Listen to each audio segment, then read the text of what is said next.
महाराष्ट्राच्या राजकारणात असे बरेच नेते आहे जे राजकारणाच्या चौकटीत असून सुद्धा त्यांनी त्यांची घराणेशाही सुद्धा राजकारणातच टाकली आहे। असे बरेच नेते राजकारणात महाराष्ट्राच्या राजकारणात दिसून येत असतात। राजकारणाच्या ह्या वर्तुळात असे बरेच नेते होऊन गेले, त्यांनी स्वतः देखील राजकारण केलं आणि त्यांच्या घराचे मुलं किंवा मुली त्यांनी स्वतः राजकारणात टाकले। तर अशाच नेत्यांबद्दल आजच्या व्हिडिओच्या माध्यमातून जाणून घेणार आहोत। त्यासाठी व्हिडिओला शेवटपर्यंत बघा। महाराष्ट्रातील घराणेशाही राजकारणात प्रमुख नेत्यांची आपण यादी बघणार आहोत। 2025 नुसार कोणकोणत्या नेत्यांनी आपली घराणेशाही देखील राजकारणात टाकली, अशाच नेत्यांच्या संदर्भात आपण आज बोलणार आहोत। त्यासाठी व्हिडिओला शेवटपर्यंत बघा। सुरुवातीला येतात शरद पवार। पवार घराणे एनसीपी पक्षामध्ये हे काम करतात। शरद पवार राष्ट्रवादी काँग्रेसचे संस्थापक, माजी मुख्यमंत्री व तसेच केंद्रीय मंत्री होऊन गेले। त्याचबरोबर त्यांचे पुतणे म्हणजेच अजित पवार सध्या उपमुख्यमंत्री आहे आणि त्यांनी उपमुख्यमंत्रीपद सुद्धा भूषवले आहे। त्याचबरोबर येतात रोहित पवार, ते शरद पवार यांचे नातू असून ते आमदार सुद्धा राहिले आहेत। त्याचबरोबर येतात सुप्रिया सुळे, ते शरद पवार यांची मुलगी आहे, बारामती लोकसभेचे खासदार आहे। त्याचबरोबर येतात उद्धव ठाकरे।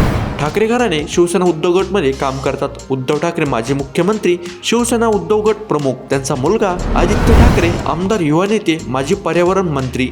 ही झाली ठाकरे घराणे। त्याचबरोबर येतात एकनाथ शिंदे। शिंदे घराणे शिवसेना शिंदे गट, एकनाथ शिंदे माजी मुख्यमंत्री, सध्या उपमुख्यमंत्री पदावर आहे। त्यांचा मुलगा श्रीकांत शिंदे खासदार, कल्याण लोकसभेचा खासदार आहे। त्याचबरोबर येतात विलासराव देशमुख।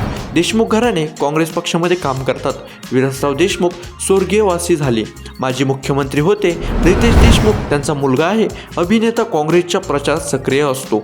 त्याचबरोबर अमित देशमुख हा देखील त्यांचा मुलगा आहे, आमदार, माजी मंत्री सुद्धा राहून गेले। त्याचबरोबर अशोक चव्हाण। चव्हाण घराणे काँग्रेस पक्षामध्ये काम करतात।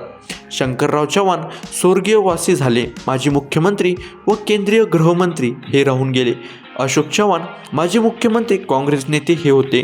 त्याचबरोबर येतात प्रफुल्ल पटेल। पटेल घराणे एनसीपी पक्षात काम करतात। प्रफुल्ल पटेल माजी केंद्रीय मंत्री, एनसीपी नेते आहे। प्रजय पटेल त्यांचा मुलगा, राजकीय प्रवेशाची त्यांची तयारी चालू आहे।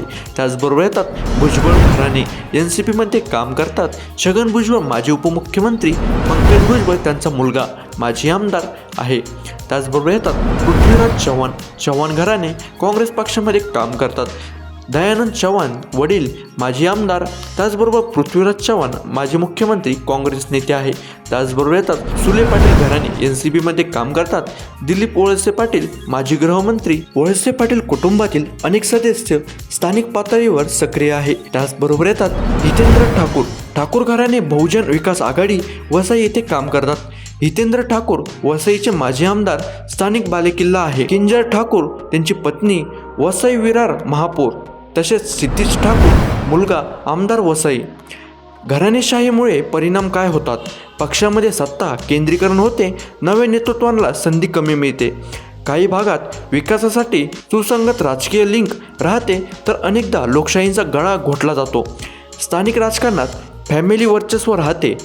तुम्हाला हवे असल्यास अजून बऱ्याच नेत्यांची आपण माहिती सांगू शकतो, कारण आपल्या चॅनलवर सध्या राजकीय सिरीज चालू आहे। राजकारणासंदर्भात तुम्हाला कोणत्याही नेत्याची विशेष माहिती हवी असल्यास आपण तुम्हाला सांगू शकतो।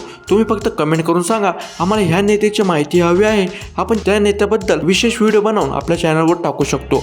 अजून राजकारणाबद्दल तुम्हाला कोणत्या नेत्याची माहिती हवी असल्यास किंवा राजकारणाबद्दल काही माहिती हवी असल्यास ते देखील नक्की कमेंट करून सांगा। व्हिडिओ जास्तीत जास्त लोकांपर्यंत शेअर करा। आपल्या चॅनलवर जर कोणी नवीन असाल, चॅनलला लगेच जाऊन सबस्क्राईब करून टाका, कारण आपल्या चॅनलवर राजकारणाच्या सिरीज बरोबरच बरेच व्हिडिओ येणार आहे। त्यासाठी लगेच जाऊन सबस्क्राईब करून टाका। व्हिडिओला लाईक केल्याशिवाय कुणीही जाऊ नका।